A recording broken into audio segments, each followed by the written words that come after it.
Welcome to your favorite program, a program that informs, educate, and entertain you at the same time, a program that makes sure that you get the best messages around COVID-19, the program that makes sure it equipped you with necessary information when it comes to COVID-19. I am your host, Edwin Mushamo, and we will be discussing a topic about COVID-19, and it says COVID-19 and lift poverty.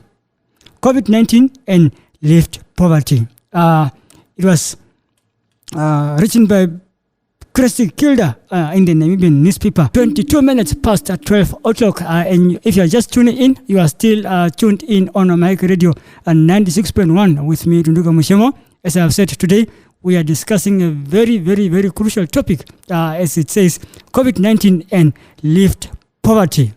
What has COVID-19 has come to do in Namibia? We need to discuss it. Online, I'm joined by Mr. Christie Keuelder from Survey Warehouse. Mr. Keuelder, welcome to this program. Good morning. Thank you very much for having me. Now, Mr. Keuelder, we are discussing a very, very crucial topic, COVID-19 and lift poverty. And you have written this article in the Namibian newspaper. And you have said it is not possible yet to fully assess the economic impact of the COVID-19 pandemic nearly after 18 months. Now, the first question will be, what year recorded the least poverty in Namibia since 2003, and what year recorded the worst lift poverty, and what was the cause of the rate of that? Yes. I think basically let's quickly start with a definition of what lift poverty is, because I'm sure many of our listeners would not know. Yes. So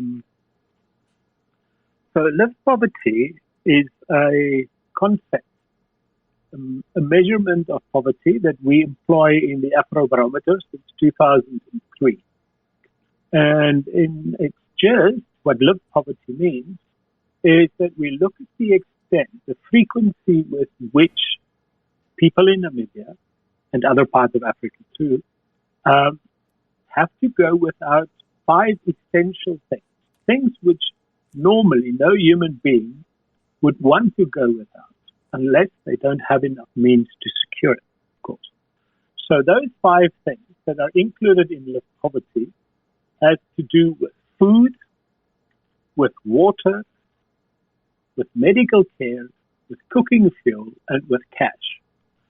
And the argument is that if you go without any of those things on a regular basis, then materially you would not be as well off as somebody who never goes without this. So this becomes an expression of poverty on a daily basis. How often don't you have enough food to eat? Or how often don't you have enough clean water to consume? Or medical care or cash or cooking fuel or something like that. So that's basically the measure. What you're asking about is refers to what we've observed as trends in lift poverty. As I said, we use this within the Afrobarometer surveys that are conducted or has been conducted regularly since 2003 with this particular question. The Afrobarometer survey started in 1999, but from 2003 we started tracking these 5 items as lift poverty. So basically what we see is that we've had periods where lift poverty had declined, things got better, and we've got periods where lift poverty has gotten worse. So between 2003 and 2008 is one of those periods where lift poverty got worse. And one of the examples in this case is that the number of people in 2003 who did not have to go without enough food ever was 57%. So almost 60% of the population always had enough food. By 2003, that number had gone down to only 39. By 2008, it had gone down to only 39%. So there was a decline or an increase in poverty on that indicator and on the others too. So Namibians are food insecure. We know that between 2008 and 2014, things got better. Use the example of food again. It was by 2008, it was at its lowest point of 39%. By 2014, it had gone back up to its 2003 levels of 57%. So between 2008 and 2014, that one element of food insecurity improved. The rest did the same thing. They all moved up. So between 2014 and 2019, we've seen another slump, an increase in lived poverty. And we've seen it to the level where lived poverty is now below the levels they were in 2003. Mm-hmm. And that's worrying. It's worrying that over time, if we use this indicator, Namibians have gotten more poor. So it also means that by now, when COVID arrived, we've already seen a lot of lived poverty. And the impact of the COVID pandemic then comes at a time when a lot of Namibians had already been very vulnerable with regard to lived poverty. And we see two elements of lived poverty that stands out: access to enough food and access to enough cash. And those two things are closely related. We know we only produce about 40% of all the food we need. And almost 80% of our population rely on markets for their food. So they have to buy food. That means they have to have cash. COVID has come along, has impacted on the amount of cash that are available to Namibians. People have been retrenched, they've lost their jobs, their working hours have been reduced, or their wages have been cut. And that has had an immediate impact on people's access. Mm-hmm. Now that you've mentioned that you have mentioned these five essential indicators specifically used to determine the lived poverty in Namibia. You mentioned that there are a few different studies. Why did the survey warehouse focus on the particular five mentioned that you mentioned? You have mentioned five essential indicators specifically used to determine the lived poverty in Namibia. And why did the survey warehouse focus on the particular five that you have mentioned? Yes, those five elements, as I said, is a measure that was developed by the Afrobarometer. So when we implement the survey, these questions are consistently asked across all the African countries who participated in the survey. The reason why these things are important is that these are the very basic things we all need in life. We all need enough food. We all need enough medical care to get healthy if we're sick. We all need access to clean water, both for consumption, but also for our hygiene. We need fuel to cook food on if we don't have fuel. And this fuel could be a lot of things. And if we don't have enough cash, we can't buy stuff. So these things are absolutely important in everyone's life.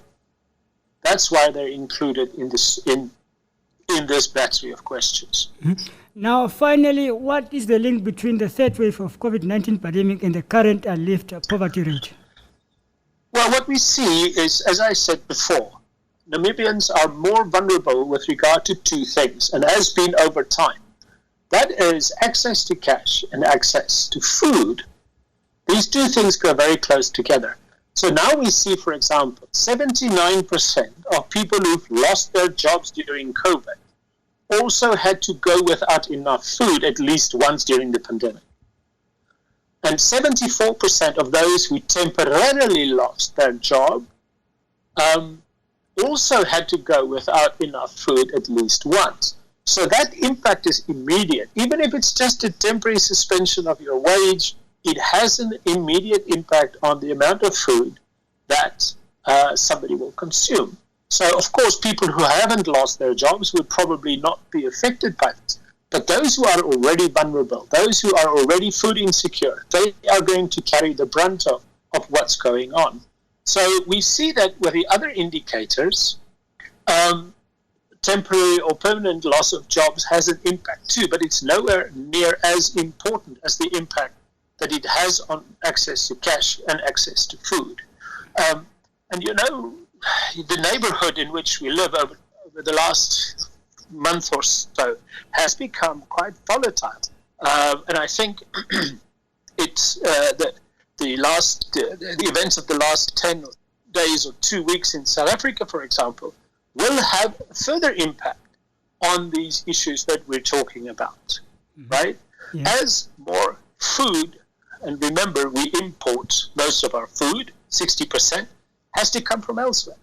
So COVID may have already made some of these things more expensive. Right now, one of our food hubs, Johannesburg, is having endless problems in getting enough food to other distribution centers in South Africa where the looting had taken place. So this may also have an impact on the price